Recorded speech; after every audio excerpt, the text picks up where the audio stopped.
Greetings, ladies and gentlemen, and welcome to this latest edition of Tales from Outer Space. Hope you enjoy.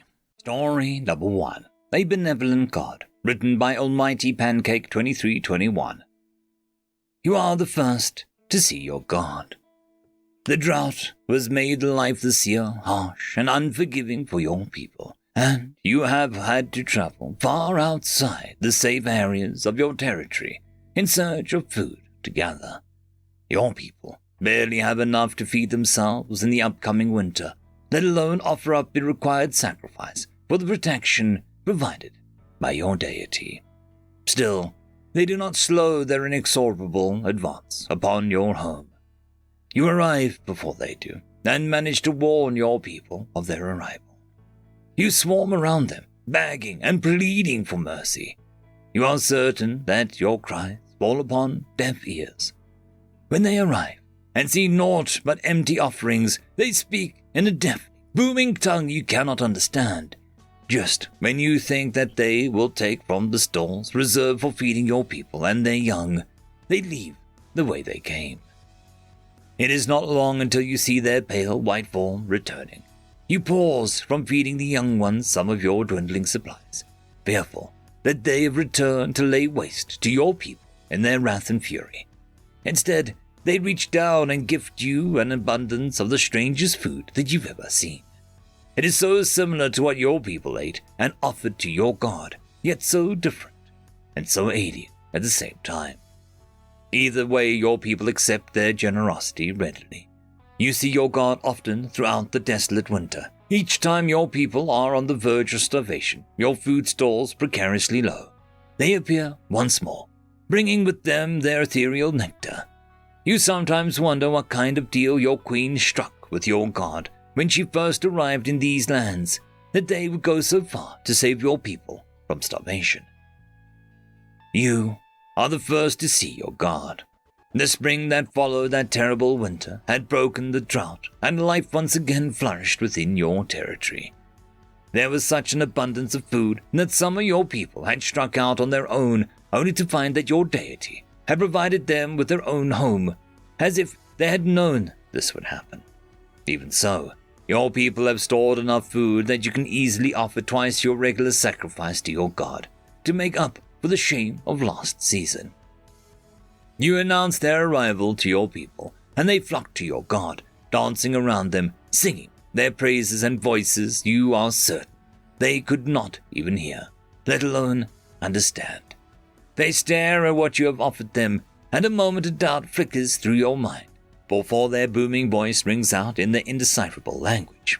Then they take only the amount they have traditionally took and disappear once more. What a truly benevolent God. Jane stared into the nearly empty hive, her charges buzzing and clawing around as her. She had known the drought was bad, but she doubted her bees would even make it through the winter with their current food stores. "I guess I won't be getting any honey anytime soon," she said to the little insects. Jane often spoke to her bees, and sometimes she swore they even understood her. "Hang on a sec, I'll go get some food for you." Back inside her house, Jane quickly made up a small batch of sugar water to feed her single hive. While it was strictly not the best thing for the bees, there wasn't much else she could do for them at this moment. Winter was hard for Jane. A fox had somehow made its way into her coop and killed 2 of her chickens before she had found the hole in the wire fence. And her horse, Sadie, had taken a bad fall and broke her leg. Jane had cried into the gentle beast's mane when her father arrived with his rifle to ease the poor creature's suffering. The one thing that Jane was truly proud of throughout the winter were her bees. She talked with other keepers online about the best way to help them through the harsh season, and never missed a day of feeding them. She called them her little troopers, and promised that if the drought ever ended, she would plant an entire lawn around them with fields of wildflowers. Her resilient little bees not only survived the winter, but came out the end and almost no worse for wear. The day the drought broke, in the early spring, Jane laughed and danced under the pouring rain. Just as she promised, she threw wildfire seeds all around her hive, and even reserved a small spot in one of her fields to plant even more. They grew like weeds all over, but Jane didn't care. When her bees had prospered enough to swarm, she almost cried and quickly set up a new hive near the first to house the new queen. It was nearing the end of autumn now, and the experts were talking about returning dry spell. Jane walked towards her hives, clad in her all-white beekeeping suit and surrounded by her dancing and bumbling little troopers. She opened the lid to that first hive, and a smile broke out under her mask at the racks of chock full of that golden amber liquid. "I'm so proud of you, little guys," Jane said after a moment. The bees slowed a touch as they whizzed past her, almost as if they were listening to her speak. "But times are going to be tougher a bit soon. I think I'll leave you a bit extra for now, so that we don't have a repeat of last year." End of story. Story number 2. Blood of Red, written by Aussie Endeavour. Blood of blue is kind of true. Blood of green is wise and green. Blood of red, you're already dead. With blood of iron and heart of steel, humanity yearns to fight with zeal. When enemies come to where we dwell, humans will make their last days hell. When we need help, paint the sky red, and the attacker's soul will fill with dread. A guardian's glow comes from above, for the hero's sign, the red dove. If blood flows forth from the fallen kin, a brighter fire burns within. In a war they burn and blister, a scarlet storm, typhoon, and twister. This story started near dawn of time, when space was young and all stars shined. This world was abused, ransacked and dry. That was when humanity heard our cry. Their red fire brought us light, and so we hoped to help them fight. The humans said to my weak face, "Just try to get to a safe place." They asked for nothing, not even a quark, before returning to the embracing dark. When blood and red fell in our drought, the tree of life began to sprout. Fallen angels rising from void to bring bright light where is the void. A scarlet glow now lights our homes, for a human's grace filled our tomes. Blue and green alike rejoice when we hear a red's voice. So, if there's danger left uncured, listen closely to my word. If someone wants to cause you harm, all you do is sound the alarm. The villains will be filled with fright when a human comes in the night. Galaki Hallev, Greenblood, survivor of the Battle of Rhyme 7. Story number 3.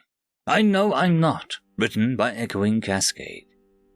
Philosophy, the study of fundamental nature of knowledge, reality, and existence, a field of study that is dear to humans. Which is why when I heard of a multi-species philosophy class, I signed up. Laurie was talking to an unamused Aeon security officer who was making a get-on-with-it motions. Today's subject was colors and taste, and they differ the individual to individual and our perception of reality, Laurie sighed. And then I brought up the notion of the brain in a jar, which led to this. She spread her arms to a dozen of students either gibbering in the fetal position on the ground or completely catatonic.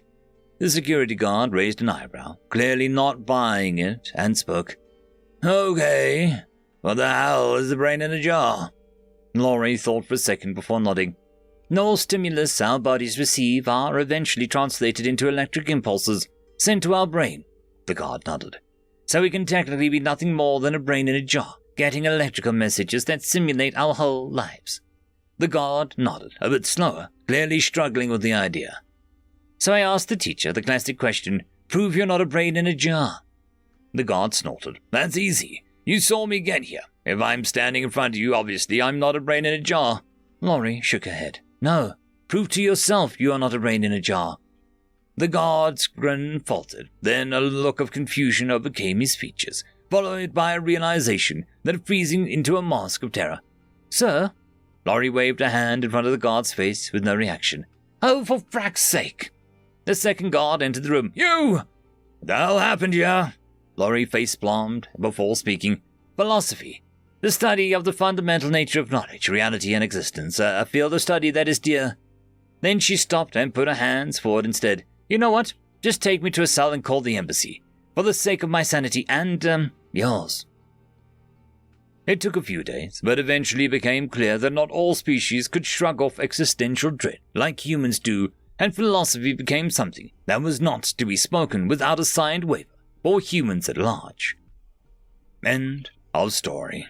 I just quickly want to thank my Tier 5 channel members and patrons. Casper Arnholtz, Cam Maxwell, Barky, It's Difficult to Pronounce, Lord Asrical, Oakfield, and Dragzoon WRE. Thank you very much.